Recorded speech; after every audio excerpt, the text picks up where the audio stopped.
Hallo und herzlich willkommen zurück zu einem neuen Fly for Universe Video. Heute mit diesem ominösen Interview, das ihr bestimmt schon gesehen, gehört, gelesen habt oder von dem ihr schon gehört habt. Wir haben auch im Livestream heute drüber geredet. Was halte ich davon? Wie viel kann man hier für bare Münze nehmen und so weiter? Was stecken für Infos drin?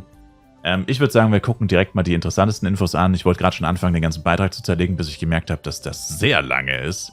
Und deswegen fangen wir zumindest mal mit den interessanteren Infos an.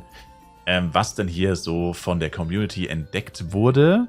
Ich weiß auch gar nicht, wer den Beitrag zuerst entdeckt hat. Keine Ahnung, ich habe den jetzt von 5 Leuten zugeschickt bekommen. Plus im Stream, wie gesagt, hat ihn auch jeder schon gekannt. Also, whatever, ist ja eigentlich auch egal. Danke dafür auf jeden Fall.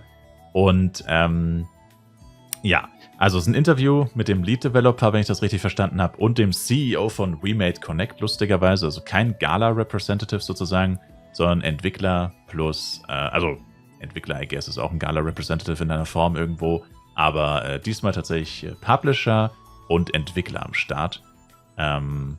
Genau. Und es ist hier so, dass die erste Info hier mehr oder weniger droppt, zumindest wird das eben so interpretiert. Der FEC-Server startet am 24. April, dem Startdatum des koreanischen Dienstes. Dieses Jahr wird er nach globalen Regionen in Zonen unterteilt sein und mit dem Gefühl eines kontinentalen Kampfes fortschreiten. Ja, und da hört es eigentlich auch schon auf letztendlich, diese neue Info. Es gibt noch eine andere interessante Info in dem Text, aber die ist nicht so krass wie die hier.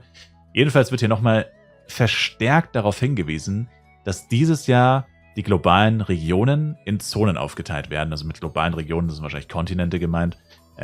Ist halt vom Koreanischen ins Deutsche übersetzt. Der Artikel ist obviously nicht auf Deutsch erschienen, by the way. Nur um das nochmal klarzustellen, also es kann dir durchaus Übersetzungsfehler geben. Oder Sachen, die in Koreanisch eigentlich anders gemeint waren oder so, das will ich nicht ausschließen.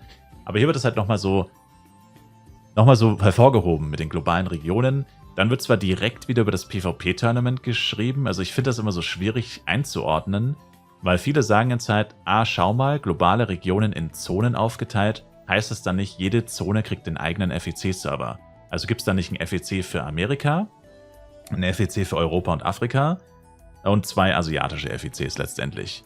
Und die Antwort darauf ist, keine Ahnung. Es steht ja nirgendwo schwarz auf weiß und mit uns redet ja keiner. Man veröffentlicht lieber dieses Interview, aber den Spielern sagt man es nicht.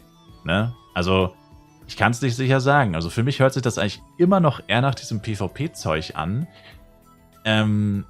Aber da die das jetzt halt schon wieder so hervorheben, kriege ich langsam auch so ein mulmiges Gefühl, dass es vielleicht dieses Jahr tatsächlich 4 FECs gibt.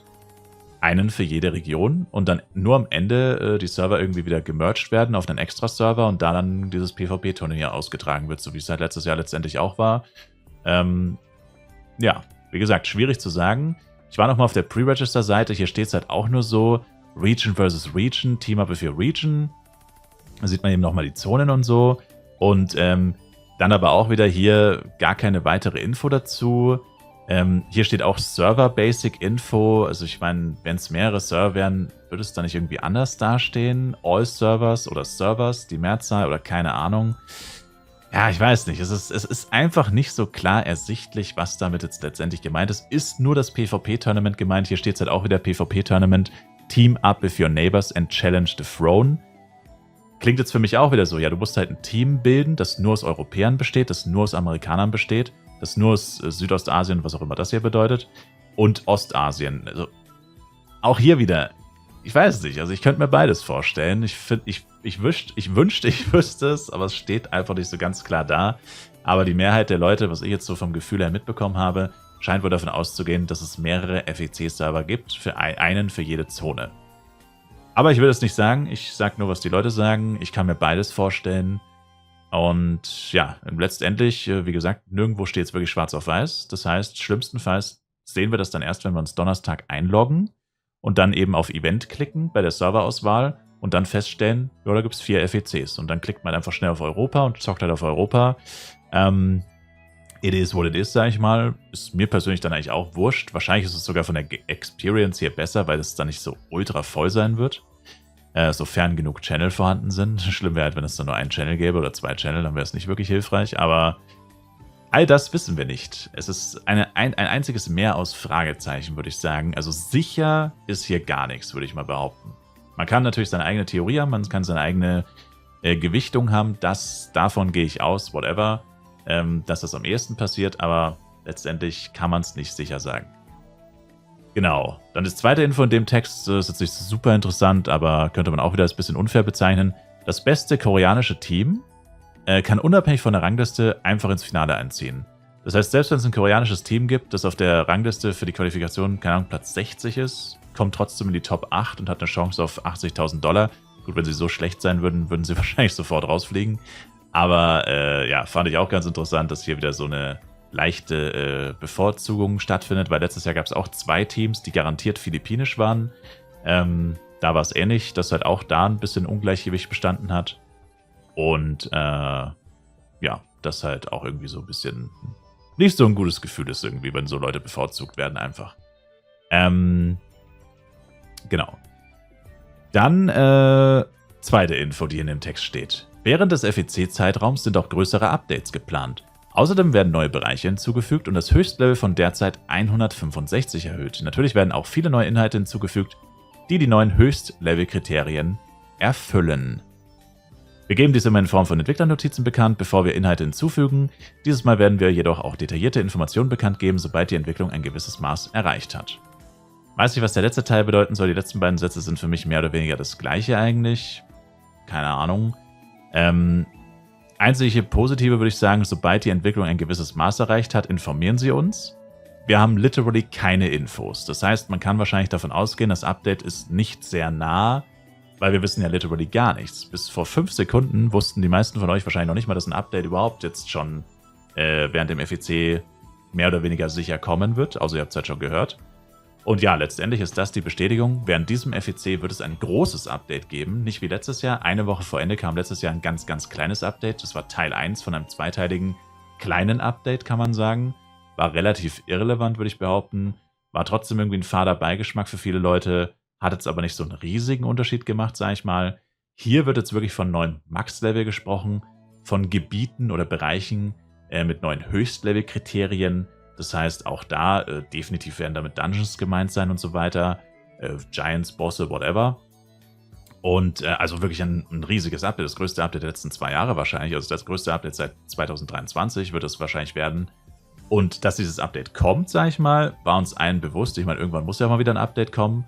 Aber da jetzt der erste FEC kam, hat man halt jetzt gedacht, naja, dann kommt es wahrscheinlich am Ende oder halt wirklich erst nach dem FEC. Aber hier scheint es wohl wirklich fest zu sein, während dem FEC-Zeitraum kommt dieses Update. Also auch hier nochmal die Warnung an alle, die nicht vorhaben, den FEC zu spielen. Könntet euch halt ins eigene Fleisch schneiden, weil wenn das Update halt wirklich während dem FEC kommt, hat man auf dem FEC natürlich einen extremen Vorteil mit mehr Droprate und so weiter, sich leichter das direkt neue Equipment zu holen. Und das ist halt auch wieder so etwas, was wieder so ein mulmiges Gefühl auslöst, was wieder so einen faden Beigeschmack hinterlässt. Ist halt wieder nicht so cool eigentlich grundsätzlich. Vor allem haben wir diese Info wieder nicht. Das wissen wir jetzt nur aus diesem Interview.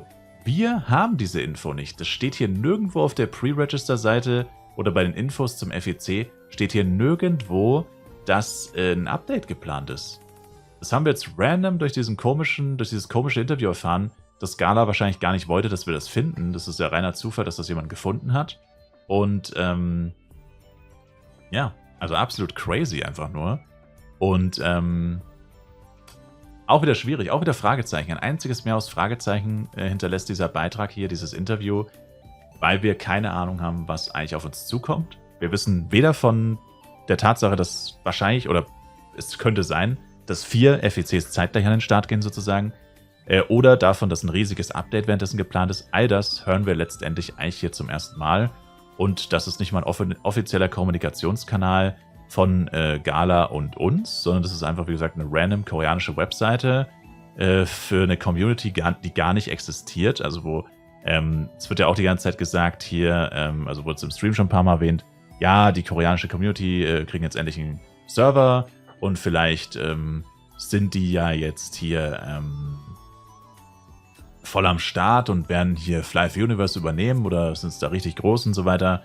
Und da kann ich euch nur sagen, in Korea interessiert sich kein Mensch für Flive. Also dieser Beitrag wurde veröffentlicht vor einer Woche fast schon. Er hat 8 oder 9 Interaktionen, I guess Likes. Ich weiß nicht, kann ich ein Like machen? Nee, muss man sich wahrscheinlich anmelden. Oh, never mind, es hat funktioniert. Oh mein Gott. Okay, wow. Also es hat jetzt 10 Interaktionen, ich habe auch gerade ein Lachen hinterlassen. Und es hat 4 Kommentare.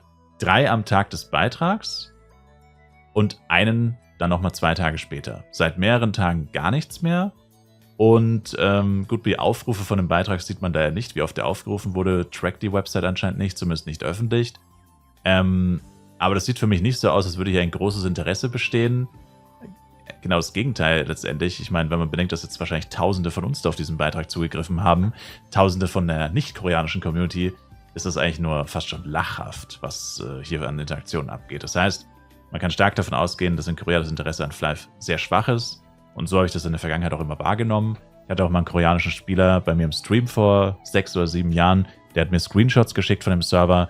Und zur damaligen Zeit war noch echt viel los in Flive PC, muss man sagen. Da gab es Flive Universe noch gar nicht, da war Flive Universe noch nicht mal eine Idee, kann man fast sagen.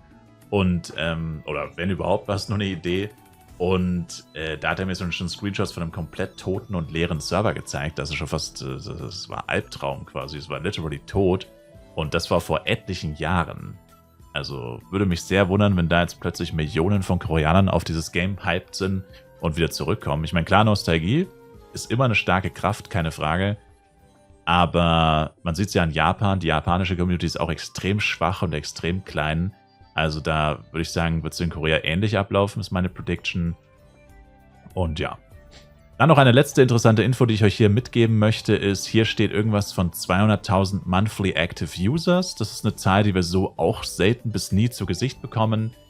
Muss man aber auch immer aufpassen, weil das kann man natürlich unterschiedlich interpretieren. Bei Monthly Active User heißt ja letztendlich einfach nur eine Person, die in diesem Monat aktiv war. Aber wie die genau Person definiert ist, das ist nirgendwo offiziell, sage ich mal, festgelegt. Oder ich meine, das kann letztendlich jeder für sich festlegen. Man könnte damit einerseits zum Beispiel meinen, unterschiedliche IPs oder unterschiedliche Accounts. Und da Gala gerne von Accounts redet, weil Accounts immer die größte Zahl ist eigentlich, oder eine sehr große Zahl, und man kann sie auch beweisen. Man kann ja mit Datenbanken und so kann man ja sagen, bei IP-Adressen ist das immer so eine Sache. Ich meine, ich kann mich an einem Tag als einzelne Person theoretisch mit 100 IP-Adressen anmelden. Das hat eigentlich eher fast schon noch eine weniger, also Account hat fast noch eine höhere Aussagekraft als IP-Adresse, vor allem in Zeiten von VPNs und so weiter. Und Gala redet sehr gerne von ihren Accounts, weil ihre Accountzahlen relativ krass sind. Flive PC gab es wohl weltweit schon 50 Millionen Anmeldungen, beziehungsweise Accounts. Von denen gehören allein 50 mir oder so, aber egal. Und bei Flive Universe sind es jetzt aktuell 5 Millionen Benutzer. Also auch hier sind die Accounts gemeint, wisst ihr selber. Und von diesen sind halt 200.000 pro Monat aktiv. Und auch da gehe ich stark davon aus, dass damit Accounts gemeint sind. Aber es ist auch eine ganz coole Zahl, die so eigentlich nie wirklich veröffentlicht wird. Einfach nur für euer Interesse, ist auch einfach mal ganz interessant, das so zu sehen. Restlichen Beitrag, wenn ich es nicht vergesse, verlinke ich ihn euch, ist aber eigentlich nicht so interessant, da wird jetzt sehr viel einfach nur über Flive Universe allgemein geredet, also die kompletten ersten 5 Absätze oder so ist einfach nur Flive, Flive, Flive. Wie gesagt, das ist halt der Nostalgietrip für die Koreaner jetzt, sonst steht da eigentlich wirklich nichts wirklich Interessantes oder Neues vor allem drinnen. Ja, und damit sage ich danke euch vielmals fürs Zuschauen. Wie gesagt, nichts hiervon sind offizielle Informationen. Das ist ein Interview. Wie krass das jetzt, oder wann wir diese Infos dann offiziell mal bekommen oder wie auch immer das jetzt genau abläuft, keine Ahnung. Werden wir sehen. Schlimmstenfalls Donnerstag erst, wenn es losgeht, wenn es eigentlich schon fast zu spät ist für diese Infos. Ich hätte es wirklich gerne früh. So viel zum Thema übrigens, die Leute, die mich die ganze Zeit gefragt haben, ja, auf was für Infos wartest du denn? All solche Infos zum Beispiel. All sowas wüsste ich gerne von Gala persönlich, aber aus irgendeinem Grund wollen sie es uns nicht direkt ins Gesicht sagen. Oder erst, wenn es halt losgeht, leider. Ich persönlich bin halt ein Typ, ich wüsste es echt gerne früher, aber sei es drum. Wenigstens haben wir es so überhaupt erfahren. Das ist ja auch ein Lichtblick, sag ich mal. Und wir sehen uns dann auf jeden Fall spätestens am Donnerstag im Livestream, wenn der FEC startet. 10 Uhr geht's los, 24.04. Bis dahin, macht's kurz rein, danke fürs Einschalten und ciao, ciao.